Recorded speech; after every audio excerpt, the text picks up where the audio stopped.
problems always. Allo. Cyusa ni Kaboroza. Yego nakumvisha Kaboro. Nukurumba amagariye igihe.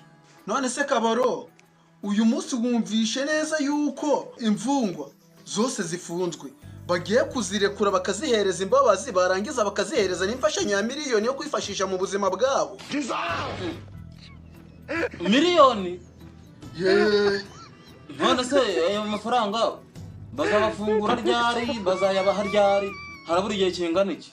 Ejo bundi hasigaye iminsi 3 sha abahungu bayatahare baze batubyimbanye.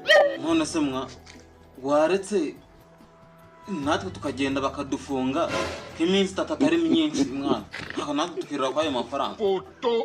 None se ko batapfa kukwakira nta cyaha gihari kigushinja ubwo urumva amahirwe ataducitse ariko twafata kwa aya miliyoni agiye gusohoka. Wajye pa bidire.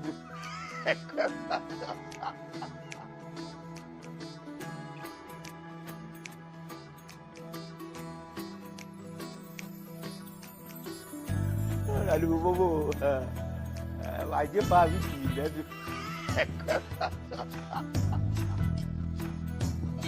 Jesus! I don't want peace. I want problems always.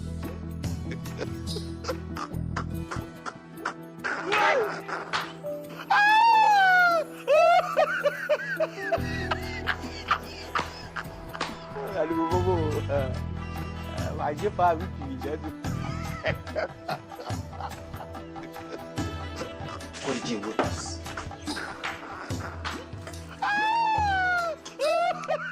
Nese Kaboro ni iki numvishe? Mbwa akazi y'umugore mwana nyikubise urushyi yanga no guhaguruka ngo turwane. Muterura umurenze urugo. Kaboroza nawe ariko umugore akunanira gutura umugabo. Sarabunyoye. Ariko Jesus uko ibyimbwira ari byo. Kanjye nkarenze urugo kabundi akwamwe n'umundi kandi ubwenge.